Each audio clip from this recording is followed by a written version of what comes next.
السلام علیکم ورحمۃ اللہ۔ پیارے بھائیوں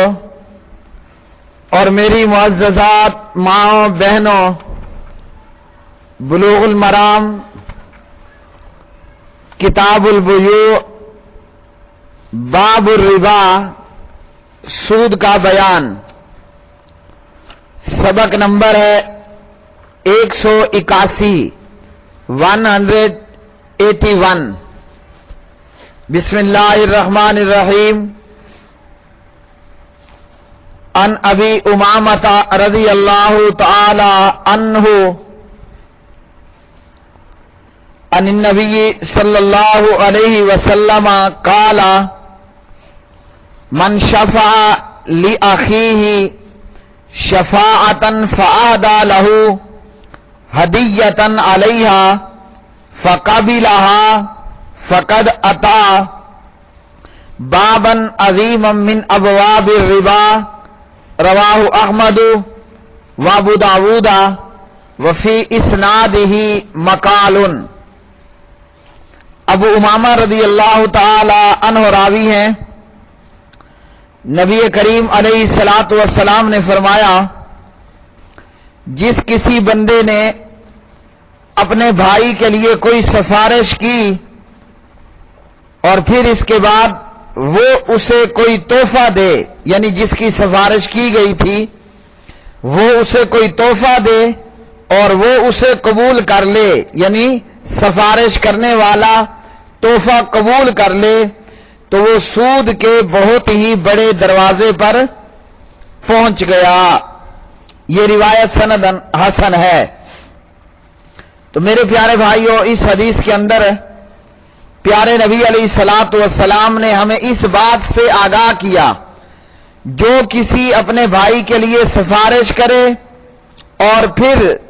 جس کی سفارش کی گئی وہ سفارش کرنے والے کو کوئی تحفہ دے دیتا ہے اور سفارش کرنے والا وہ تحفہ قبول کر لیتا ہے، تو یہ تحفہ قبول کرنے والا سفارش کرنے کے نتیجے میں فرمایا سود کے بہت ہی بڑے دروازے پر پہنچ گیا۔ تو اس حدیث سے ہمیں یہ معلوم ہوا کہ سفارش کرنا حق بات کی، اگر کوئی بندہ حقدار ہے تو اس کی سفارش کرنا درست ہے، اور اگر اس پر سفارش کرنے والا تحفہ لے لے تو یہ تحفہ لینا حرام ہے، اور یہ بھی اس لیے کہ اس کو جو یہ تحفہ دیا گیا ہے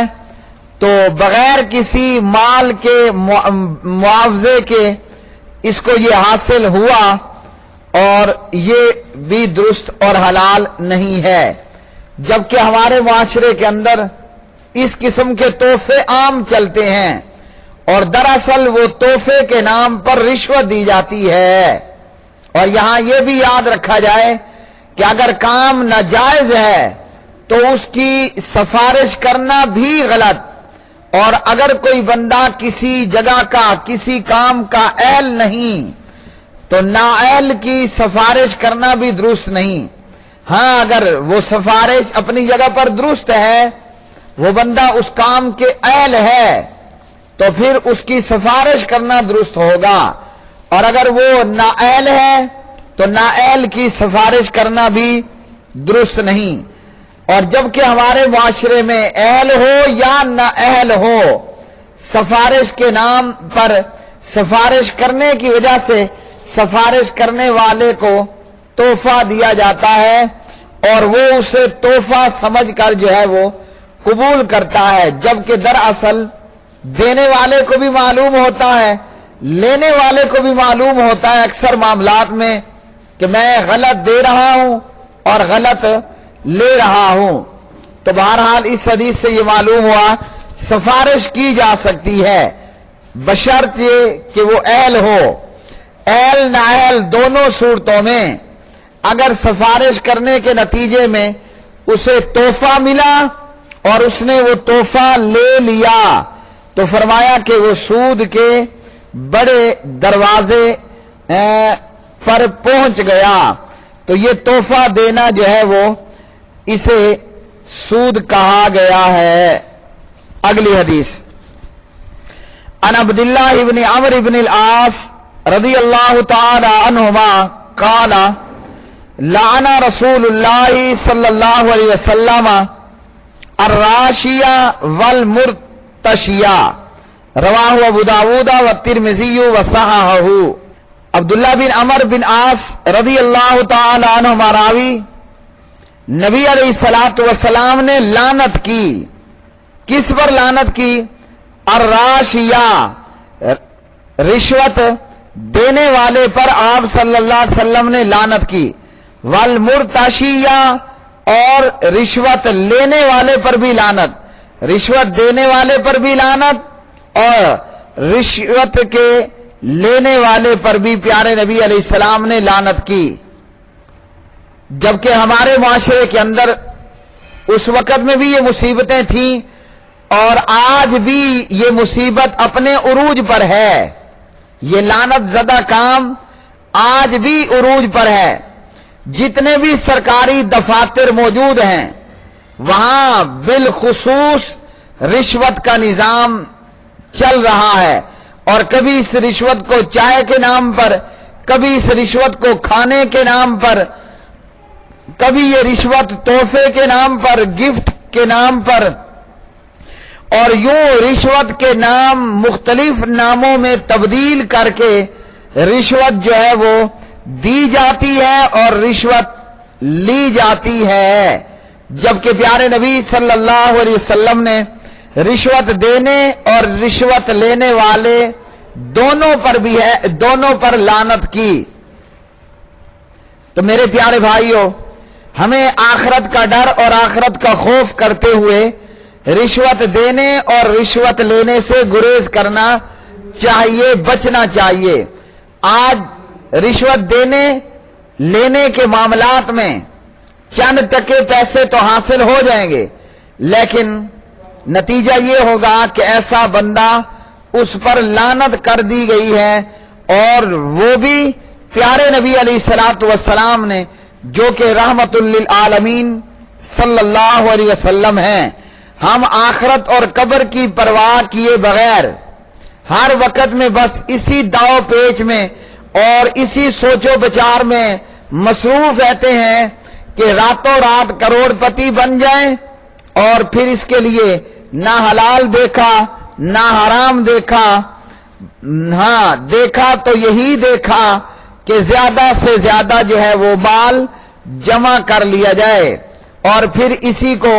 ہوشیاری، سمجھداری اور فنکاری سمجھ لیا گیا، جبکہ یہ ہلاکت ہے، بربادی ہے، بے وقوفی ہے کہ دنیا کے تھوڑے سے مال کی خاطر بندہ لعنت کا خود کو حقدار بنا لے۔ رشوت لینے والا، رشوت دینے والا دونوں ہی مجرم ہیں، اور کسی کا مال باطل طریقے سے، ناحق طریقے سے جو ہے وہ لے لینا۔ اگلی حدیث، عن عبداللہ ابن عمرو بن العاص رضی اللہ تعالی عنہما ان النبی صلی اللہ علیہ وسلم امرہ ان یجہز جیشا فنفدت الابل فامرہ ان یاخذ علی قلائص الصدقۃ قال فكنت آخذ البعیر بالبعیرین الى ابل الصدقۃ، رواہ الحاکم والبیہقی ورجالہ ثقات۔ عبداللہ بن عمرو بن عاص رضی اللہ تعالی عنہما اس حدیث کے راوی ہیں، فرماتے ہیں کہ نبی علیہ الصلوۃ والسلام نے انہیں یعنی عبداللہ بن عمرو بن عاص کو حکم دیا ایک لشکر کی تیاری کا۔ پیارے نبی علیہ السلام نے عبداللہ بن عمرو بن عاص رضی اللہ عنہما کو ایک لشکر کی تیاری کا حکم دیا۔ اونٹ ختم ہو گئے، چنانچہ آپ نے انہیں صدقے کے اونٹوں کے عوض ادھار لینے کا حکم دیا۔ عبداللہ بن عمرو بن عاص کہتے ہیں میں ایک اونٹ صدقے کے آنے والے 2 اونٹوں کے بدلے میں لیتا تھا۔ تو پیارے نبی علیہ الصلوۃ والسلام نے اس حدیث سے یہ معلوم ہوا، عبداللہ بن عمر بن عاص کو ایک لشکر تیار کرنے کا حکم دیا تو اونٹ ختم ہو گئے، چنانچہ آپ نے یعنی آپ صلی اللہ علیہ وسلم نے جو ہے وہ عبداللہ بن عمر بن عاص کو صدقے کے اونٹوں کے عوض ادھار اونٹ لینے کا حکم فرمایا۔ اور عبداللہ بن عمر بن عاص کہتے ہیں میں ایک اونٹ صدقے کے آنے والے 2 اونٹوں کے بدلے میں لیتا تھا۔ اس حدیث کا مطلب یہ ہے کہ ہر مجاہد کو ایک ایک اونٹ دیا گیا۔ کچھ مجاہد ایسے رہ گئے جنہیں اونٹ نہ دیے جا سکے، اس لیے کہ اونٹ کم ہو گئے تھے، اونٹوں پر سواری کے لیے اونٹ کم ہو گئے، تو آپ صلی اللہ علیہ وسلم نے حکم فرمایا جتنے اونٹ کم رہ گئے ہیں اتنے ادھار لے لے تاکہ باقی مجاہدوں کو بھی سواریاں مل جائیں، اور جب عاملین صدقات کے اونٹ لے کر آئیں گے تو اس وقت ان کی ادائیگی کر دینا، یعنی اس وقت تک ادھار جب صدقہ کے اونٹ بیت المال میں آ جائیں۔ تو عبداللہ بن عمر بن عاص کہتے ہیں میں ایک اونٹ صدقے کے آنے والے 2 اونٹوں کے بدلے میں لیتا تھا، جبکہ اس سے پہلے کی ایک روایت کے اندر اس چیز کی ممانعت گزر چکی ہے، اور اس حدیث میں راوی تھے سمرہ بن جندب رضی اللہ عنہ، نہا عن بیع الحیوان بالحیوان نصیحۃ، جانور کو جانور کے بدلے ادھار فروخت کرنے سے منع فرمایا تھا، اور یہاں جو ہے وہ اجازت دی گئی ہے۔ تو اس حدیث کی تفسیر کے اندر بھی یہ گزر چکا کہ حیوانات کو بطور قرض خریدنا جائز ہے، بشرط یہ کہ ایک طرف سے نقد اور دوسری طرف سے ادھار ہو، جیسا کہ مذکورہ روایت میں ہے، مگر جب دونوں طرف سے ادھار ہو تو پھر ناجائز ہے۔ اور امام شافعی، امام مالک اور جمہور رحمہم اللہ تعالی اس بیع کو جائز کہتے ہیں، جبکہ احناف حیوانات کا قرض لینا جائز نہیں سمجھتے۔ تو اس روایت سے جو ہے وہ اس کا معاملہ کرنا جائز ثابت ہوا، اور سمرہ بن جندب کی روایت سے جو ہے وہ ناجائز ثابت ہوا۔ تو دونوں میں تطبیق کی صورت یہ نکلی کہ حیوانات کو بطور قرض خریدنا جائز ہے، ایک طرف سے نقد اور دوسری طرف سے ادھار ہو، اور جب دونوں طرف سے ادھار ہو تو پھر بالکل ناجائز ہے۔ اگلی حدیث عن عبداللہ ابن عمر رضی اللہ تعالی عنہما قال نہا رسول اللہ صلی اللہ علیہ وسلم عن المزابنۃ ان یبیع ثمر حائطہ ان کان نخلا بتمر کیلا وان کان کرما ان یبیعہ بزبیب کیلا وان کان زرعا ان یبیعہ بکیل طعام نہا عن ذلک کلہ متفق علیہ۔ ابن عمر رضی اللہ عنہ راوی نبی علیہ الصلوۃ والسلام نے بیع مزابنہ سے منع فرمایا، اور وہ یہ ہے کہ آدمی اپنے باغ کی تازہ کھجوریں خشک کھجوروں کے عوض یا تازہ انگور کشمش اور منقع کے عوض ماب کر فروخت کرے، اور اگر کھیتی ہو تو اسے غلے کے عوض ماب کر فروخت کرے۔ آپ صلی اللہ علیہ وسلم نے ان سب صورتوں میں ہونے والی بیع سے منع فرمایا۔ تو اس حدیث سے معلوم ہوا تازہ کھجوریں خشک کھجوروں کے عوض اور تازہ انگور جو ہے وہ کشمش اور منقع کے عوض فروخت کرنے سے منع کیا گیا۔ اگلی حدیث عن سعد بن ابی وقاص رضی اللہ تعالی عنہ قال سمعت رسول اللہ صلی اللہ علیہ وسلم وسئل عن اشتراء الرطب بالتمر فقال اینقص الرطب اذا یابسا قالوا نعم فنہا عن ذالک اخرجہ ابو داؤد والترمذی وغیرہما وصححہ ابن المدینی والترمذی وابن حبان والحاکم۔ سعد بن ابی وقاص رضی اللہ تعالی عنہ راوی ہیں، فرماتے ہیں کہ میں نے نبی علیہ الصلوۃ والسلام کو سنا، آپ سے سوال کیا گیا کہ تازہ کھجوریں خشک کھجوروں کے بدلے میں فروخت کی جا سکتی ہیں؟ تازہ کھجور خشک کھجوروں کے بدلے فروخت کی جا سکتی ہے؟ آپ علیہ الصلوۃ والسلام نے فرمایا کیا تازہ کھجور خشک ہو کر وزن میں کم ہو جاتی ہے؟ بطور استفہام پوچھا، سوالیہ انداز میں پوچھا کہ کیا تازہ کھجور خشک ہو کر وزن میں کم ہوتی ہے؟ لوگوں نے کہا کہ جی ہاں، تو آپ صلی اللہ علیہ وسلم نے اس سے منع فرما دیا۔ تو اس حدیث میں بھی آپ علیہ الصلوۃ والسلام نے تازہ کھجور خشک کھجور کے بدلے میں فروخت کرنے سے منع کیا۔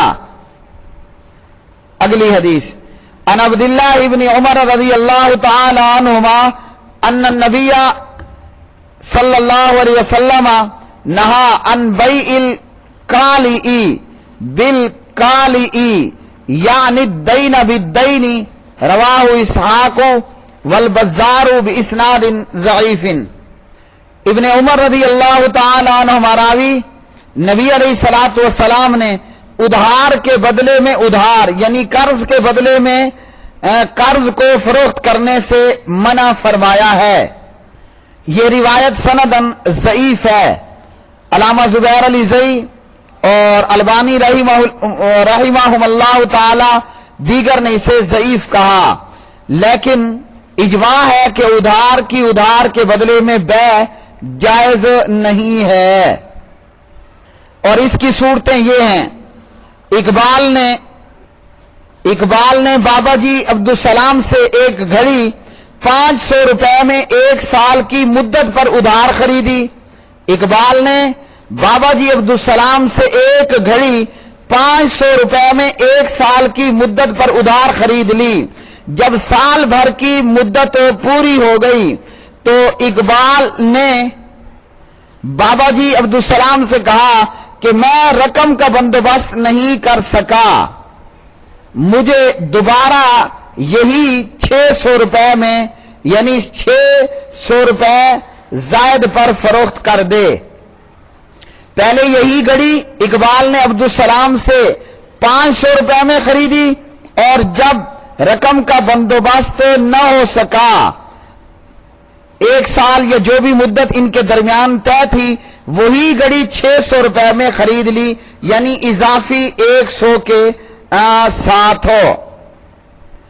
اس طرح گویا اقبال نے عبدالسلام کو 100 روپیہ مزید مہلت کا دیا ہے، یعنی 1 سال یا جتنا بھی وقت مزید وہ لیٹ کرتے ہیں اس پر مزید 100 روپے کا اضافہ کر دیا گیا۔ یا اسی طرح اس کی دوسری مثال